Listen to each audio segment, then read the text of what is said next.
할렐루야.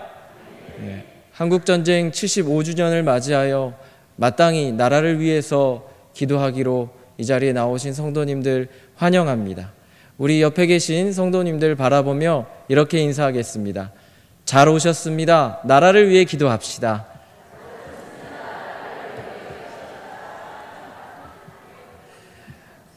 우리가 나라를 위해서 기도할 때인 줄 믿습니다. 이 시간 예레미야 29장 4절에서 14절의 말씀을 통해 너희를 향한 나의 생각이라는 제목으로 말씀을 나눕니다. 오늘은 6.25 한국전쟁이 발발한 지 꼭 75주년이 되는 날입니다. 오늘 우리는 6.25 한국전쟁의 비극을 기억하며 이 땅의 평화와 자유를 위해 간절히 기도하는 자리에 모였습니다. 이 시간 말씀을 통해 전쟁의 참혹함 속에서 속초 땅에 일어난 시련과 또 그 가운데 피어난 속초 중앙교회의 역사를 되짚어보며 하나님의 섭리를 고백하고자 합니다. 1945년 8월 15일 광복 직후 한반도가 38선 기준으로 남북으로 분단되면서 속초는 북한 땅에 편입되었습니다. 당시 속초 인구가 11,000여 명에 불과했습니다.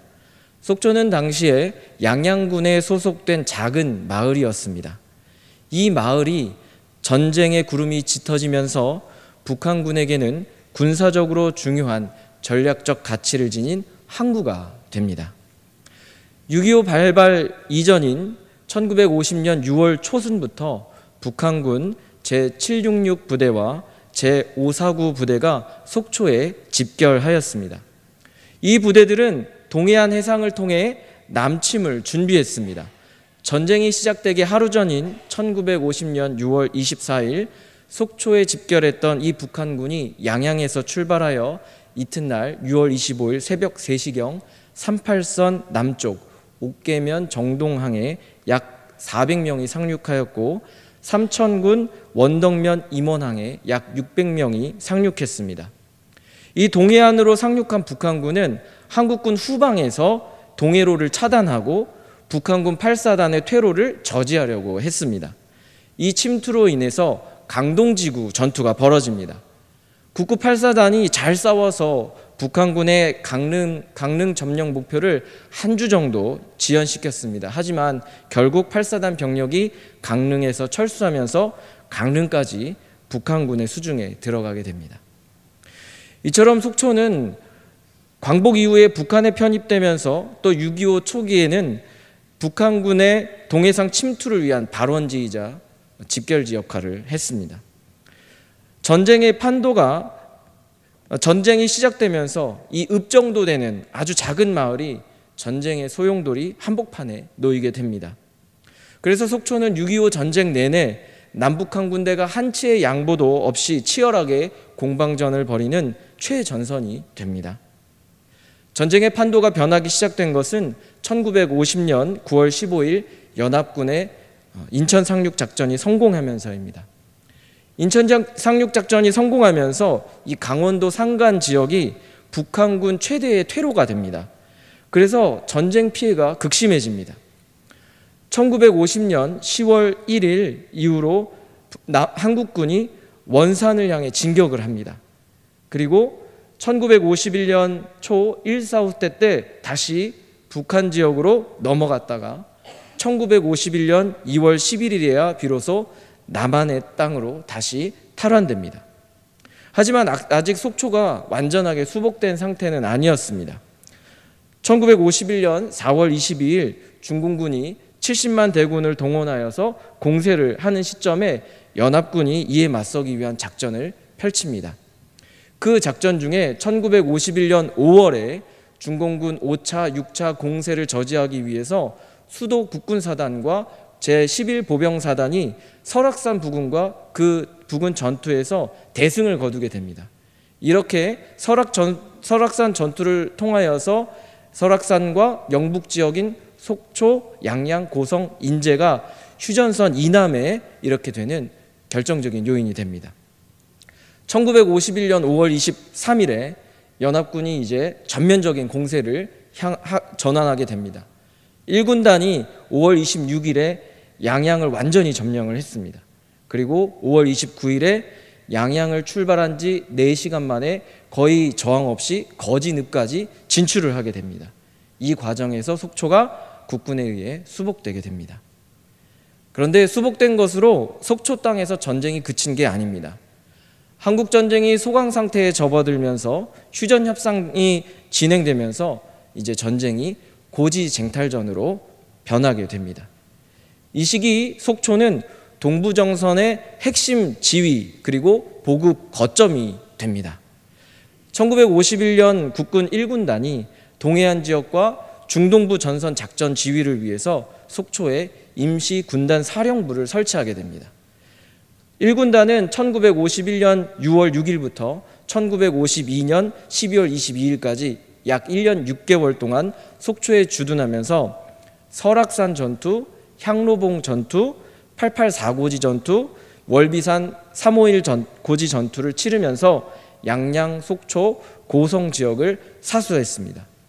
이러한 장기 주둔과 방어 노력을 통해서 휴전선 확정 과정에서 동해안 지역이 대부분 대한민국 영토가 되는데 결정적인 역할을 하게 됩니다.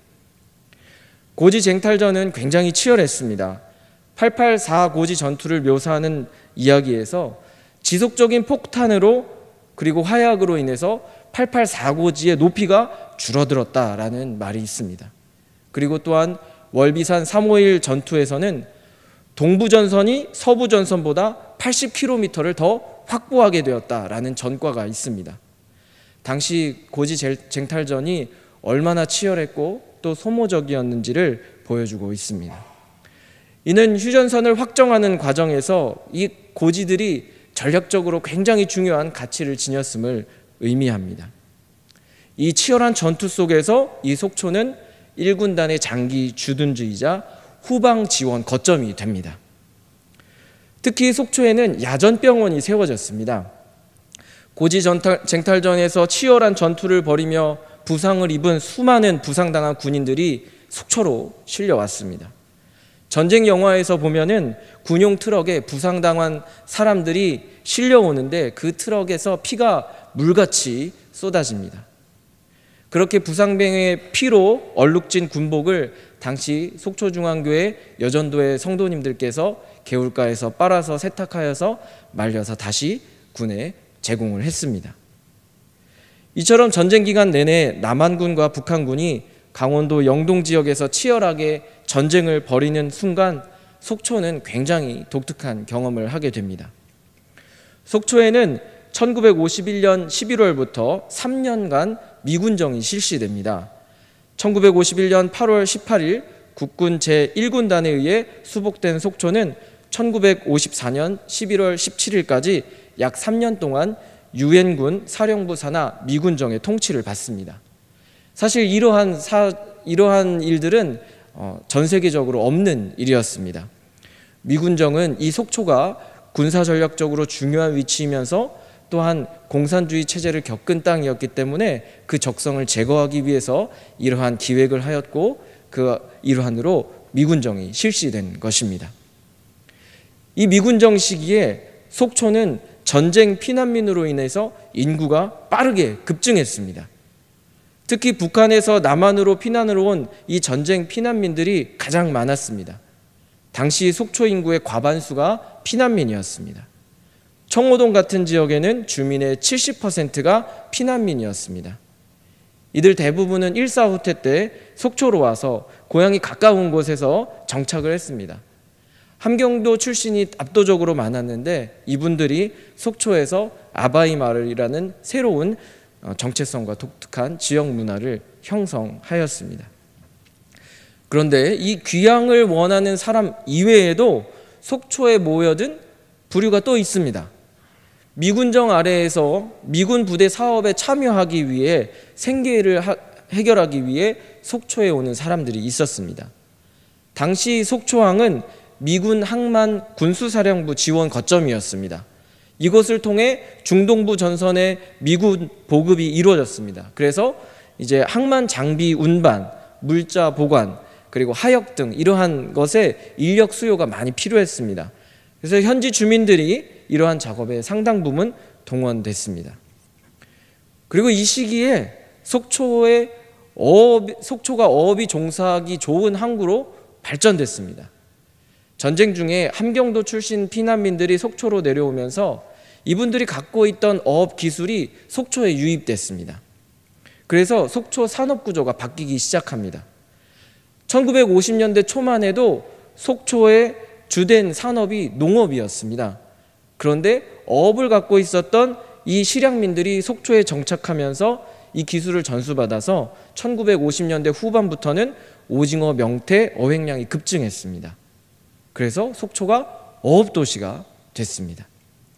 이처럼 미군 부대 사업에 참여하거나 어업 활동에 참여하기 위해서 이러한 생계가 가능해지자 속초에 가족과 지인이 있는 사람들이 계속해서 속초로 모여들었습니다. 이처럼 전쟁과 더불어서 미군정 속에서 이 귀향을 갈망하는 분들과 다양한 경로로 생계를 해결하기 위해서 속초로 모여든 사람이 48,722명이라고 합니다. 말 그대로 속초는 전쟁의 아픔 속에서 완전히 새로운 모습으로 형성됩니다. 전쟁을 통해 북한 땅에서 남한 땅으로 귀속되고 휴전 후에는 강원도 면적이 크게 확장되면서 속초도 완전히 남한 땅이 됩니다. 무엇보다도 이런 혼난과 아픔의 시대 속에서 속초 중앙교회가 하나님의 섭리 가운데 세워졌습니다. 속초로 이주해온 타 지역 분들 중에 특히 북한에서 온 전쟁 피난민 중에는 장로교인이 적지 않았습니다. 당시 속초에는 장로교회가 없었기 때문에 장로교인들이 속초 감리교회에 출석을 했지만 이제 감리교회 분위기가 낯설고 또 어색하게 느껴졌습니다. 그래서 장로교회를 세우고자 하는 마음이 이제 싹트기 시작했습니다. 장로교회 설립의 필요성이 제기되자 당시 방태영 집사, 신병산 집사가 한승훈 장로를 찾아가서 뜻을 모았습니다. 1952년 8월 5일 이들은 한승훈 장로 집에서 첫 기도 모임을 가졌고 같은 해 10월 26일 신병삼 집사의 집에서 교회 창립을 위한 1차 회의를 엽니다. 그리고 마침내 1952년 11월 9일 오전 11시 30분 신병삼 집사 댁에서 전병홍 목사의 인도로 속초 중앙교회 창립 예배를 드립니다. 전쟁의 총포화 속에서 미군정의 통치 아래 있던 이 특수한 지역에 약 40명의 성도가 모여 교회에 첫 발을 내디뎠습니다. 당시 미군정은 교회를 통해서 밀가루, 옷, 식료, 비누, 연료 이런 것들을 전쟁 피난민에게 배급했습니다. 속초중앙교회 역시 생활 필수품을 전하는 통로가 됐습니다. 뿐만 아니라 불안정한 피난 생활 가운데서 교회는 피난민들에게 유대감과 안정감을 제공하는 중요한 역할을 감당했습니다. 또한 속초중앙교회는 전쟁 고아 돌봄, 또 군인들 위문, 그리고 부상병 빨래 등 이런 봉사를 하면서 지역사회를 섬겼습니다.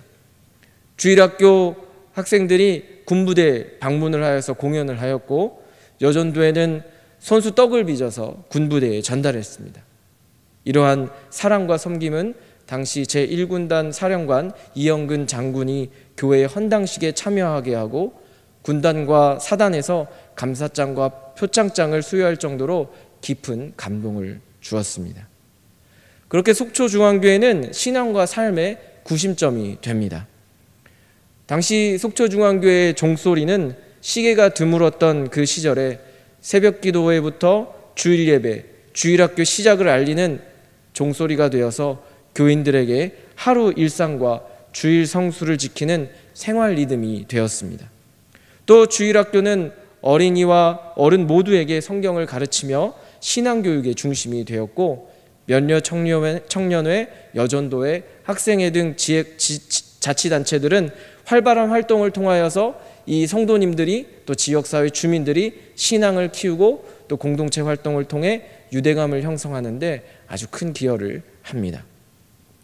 이렇게 속초는 광복 이후에 북한에 편입되면서 남침의 발원지가 되었고 6.25 전쟁 내내 남북한 군대의 한치의 양보도 없는 그런 공방전의 현장이 되었습니다. 그러나 전쟁의 폐허와 같은 곳에서 생명의 역사가 계속 일어납니다.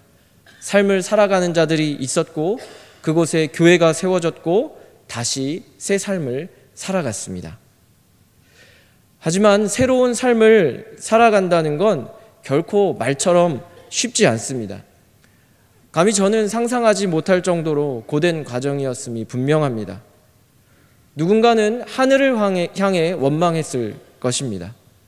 모든 사람들은 전쟁의 상처를 안고 살아갔기 때문에 그 상처를 하늘에 올리는 일은 그나마 선한 방향이었을지도 모릅니다. 대체로 많은 사람들이 사람을 탓하고 사람을 향해 그 원망을 풀어놓았습니다. 그래서 또 누군가는 그 원망을 받아내며 또 오해를 받아가며 숨죽이고 살아가기도 했습니다.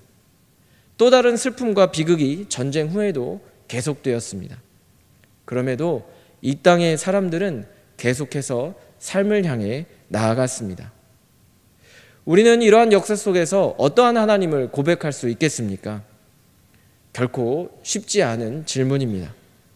그런데 오늘 본문에서 민족이 처한 비극적인 상황 속에서 하나님을 향한 고백의 말씀이 있습니다. 하나님의 생각이 무엇인지 말씀해 주십니다. 더욱이 이 말씀은 하나님께서 스스로를 계시하시는 말씀입니다. 하나님께서 당신의 생각이 무엇인지 말씀해 주십니다. 하나님께서 알려주시는 하나님의 생각을 듣고 하나님을 고백할 수 있기를 소망합니다. 본문 말씀의 배경은 유다 왕국 역사상 가장 암울한 시기입니다. 주전 597년 바벨론의 느부갓네살 왕은 예루살렘을 침공합니다. 이때 여호야긴 왕과 그리고 왕족들, 방백들, 기술자 등 수많은 엘리트들이 바벨론의 포로로 끌려가게 됩니다. 이것이 제1차 바벨론 포로 사건입니다. 바벨론 포로로 끌려간 유다 백성들은 극심한 절망과 혼란에 빠집니다. 그들은 곧 자신들이 예루살렘으로 돌아갈 수 있으리라는 그런 희망을 가졌습니다. 이러한 희망을 부추긴 것은 거짓 예언자들입니다. 그들은 포로로 잡혀온 이스라엘 백성을 향해 2, 3년 후면 돌아갈 수 있다라는 그런 말로 백성들에게 헛된 희망을 품게 했습니다. 이런 가운데 하나님께서 예레미야를 통해 놀라운 말씀을 하십니다. 예레미야 29장 5절에서 6절 말씀입니다. 우리 함께 이 말씀 같이 읽어보겠습니다. 너희는 집을 짓고 거기에 살며 텃밭을 만들고 그 열매를 먹으라. 아내를 맞이하여 자녀를 낳으며 너희 아들이 아내를 맞이하며 너희 딸이 남편을 맞아 그들로 자녀를 낳게 하여 너희가 거기에서 번성하고 줄어들지 아니하게 하라. 아멘. 포로로 잡혀온 이스라엘 백성들은 곧 고향으로 돌아가리라 생각했습니다. 꼭 거짓 예언자의 그런 부추김 때문이 아니어도 고향으로 돌아가고 싶은 마음이 그들에게 있었습니다. 마치 속초에 거주했던 실향민들이 고향으로 돌아가기를 원했던 것처럼 고향으로 가고 싶은 마음은 자연스럽습니다. 하지만 하나님은 이스라엘 포로민들을 향해 그 땅에 정착하여 살라라고 말씀하십니다. 무엇보다 놀라운 말씀은 7절입니다. 너희는 내가 사로잡혀 가게 한 그 성읍의 평안을 구하고 그를 위하여 여호와께 기도하라. 이 말씀에서 우리는 하나님이 이스라엘을 바벨론 포로로 보내셨다라고 스스로 밝히고 있음을 확인하게 됩니다. 그리고 느부갓네살은 하나님의 심판에 사용된 도구임을 확인하게 됩니다. 하나님이 느부갓네살을 사용하셔서 이스라엘을 바벨론 포로로 보내셨습니다. 그리고 바벨론 왕과 그 땅을 위해서 기도하라고 하십니다. 하나님이 포로로 잡혀온 이들을 향해 이 일은 내가 했고 내가 느부갓네살에게 시켰고 너희는 그 땅을 위해서 기도하고 거기에 정착하여서 살아라 라고 말씀하십니다. 하나님은 이 비극과 혼란 중에 있는 이스라엘 백성을 향해 왜 이런 말씀을 하실까요?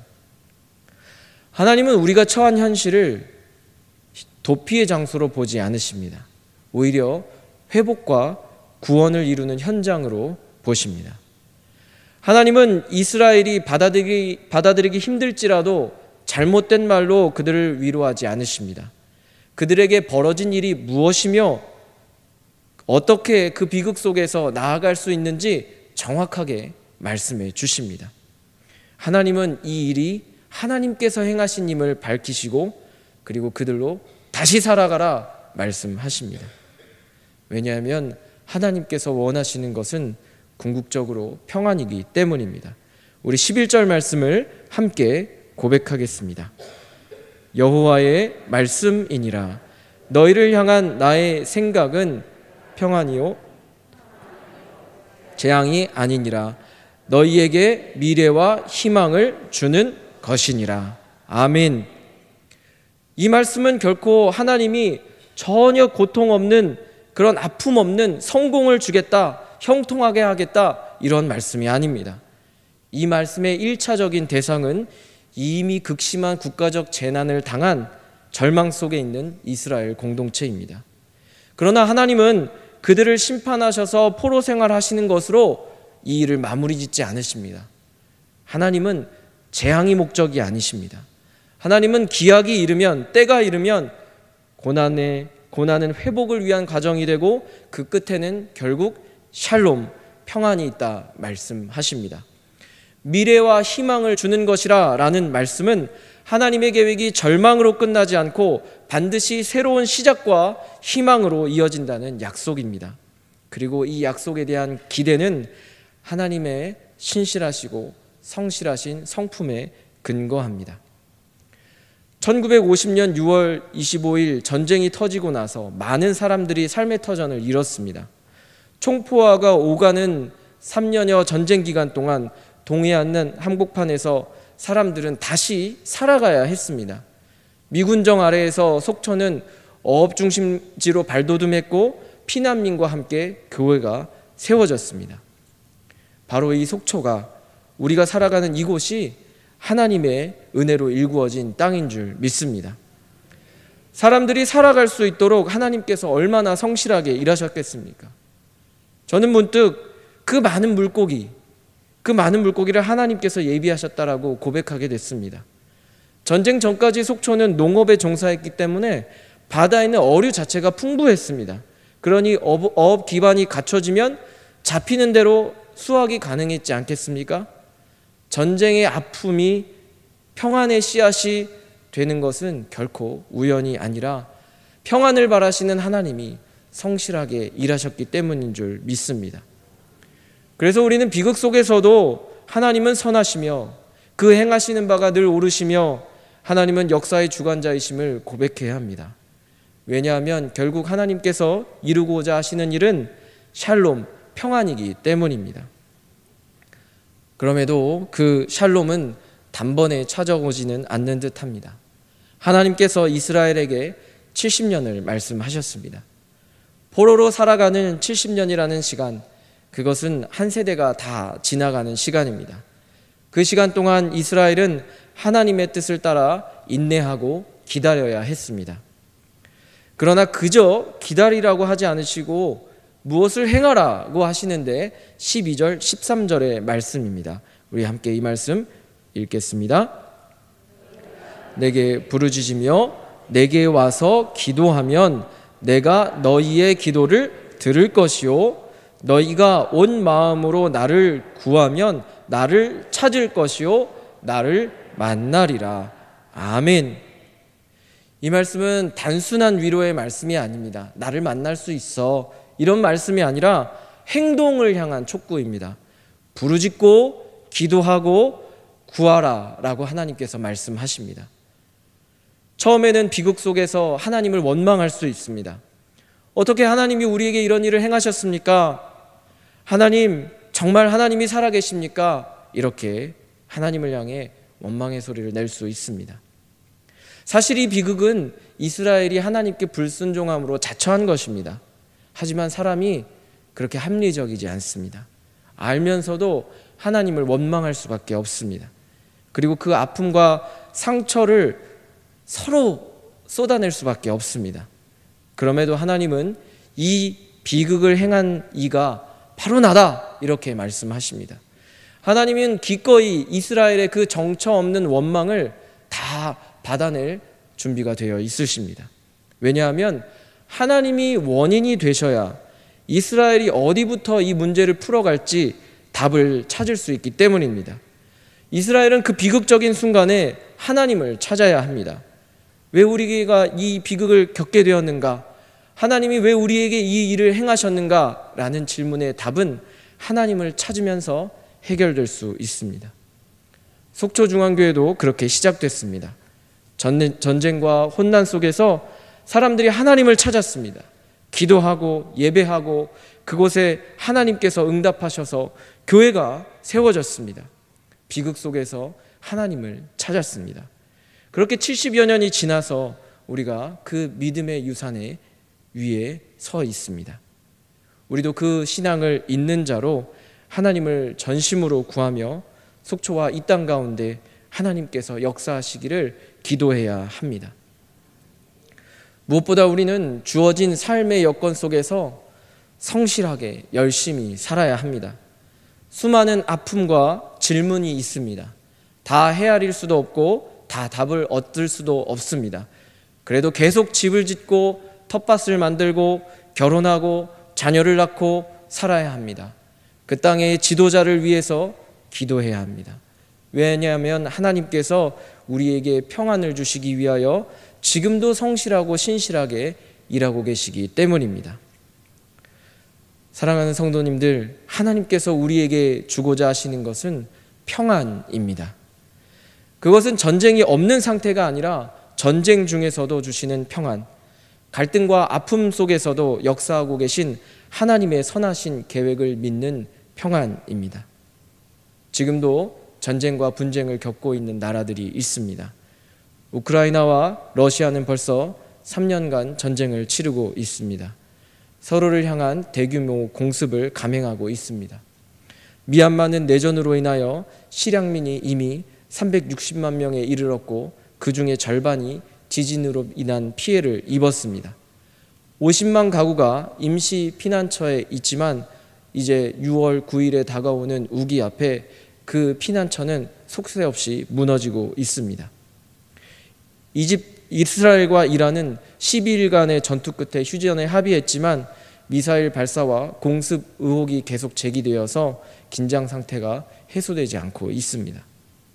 세계가 전쟁과 분쟁을 계속 만들어내는 가운데 우리는 어떠한 하나님을 고백할 수 있습니까? 세계만 그러합니까?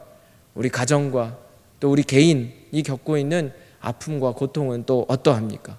우리는 그 아픔과 고통 속에서 어떤 하나님을 고백할 수 있겠습니까? 우리는 변함없이 우리를 향한 하나님의 생각은 평안이라고 고백합니다. 하나님은 선하시고 그 행하시는 일이 옳으시며 오늘도 성실하게 우리의 평안을 위해 일하심을 믿고 고백합니다. 그리고 하나님이 우리의 평안을 원하시며 우리의 평안을 위해 성실하게 일하심을 믿는 자는 오늘 내게 주어진 삶에서 집을 짓고 밭을 가꾸고 결혼하고 자녀를 낳으며 살아가야 합니다. 이것이 우리가 하나님께 보여드릴 우리의 믿음이요 기도입니다. 그리고 우리가 그렇게 비극 속에서도 평안하게 살아가는 모습을 통해 누군가 한 사람이 우리가 주장하는 평안이 무엇인지 깨닫게 될 것입니다. 전쟁의 폐허 속에서 속초중앙교회가 많은 사람들의 등불이 되었던 것처럼 75년이 지난 지금도 우리 교회가 이 지역사회의 등불이 되며 우리 성도님들이 많은 사람의 등불 되기를 소망합니다. 기도하겠습니다. 하나님, 한국전쟁 75주년을 맞아 구국기도회로 모여 우리를 향한 하나님의 생각이 무엇인지 알게 하시니 감사합니다. 우리를 향한 하나님의 생각은 평안입니다. 전쟁의 비극 속에서 우리의 평안을 이루시기 위해 성실하게 일하신 하나님을 기억합니다. 당시 슬픔과 아픔을 안고 있는 이들에게 삶의 이유와 살아갈 방법을 허락하셔서 살아가게 하신 은혜에 감사드립니다. 하나님, 오늘 이 세상도 비극과 아픔이 있습니다. 그러나 우리는 평안을 바라시는 하나님을 믿으며 주어진 터전에서 집을 짓고 밭을 경작하고 결혼하고 자녀를 낳으며 살아가기로 결단합니다. 끝내 우리의 샬롬을 이루실 하나님을 믿고 나아갑니다. 우리를 붙들어 주옵소서. 예수님의 이름으로 기도합니다.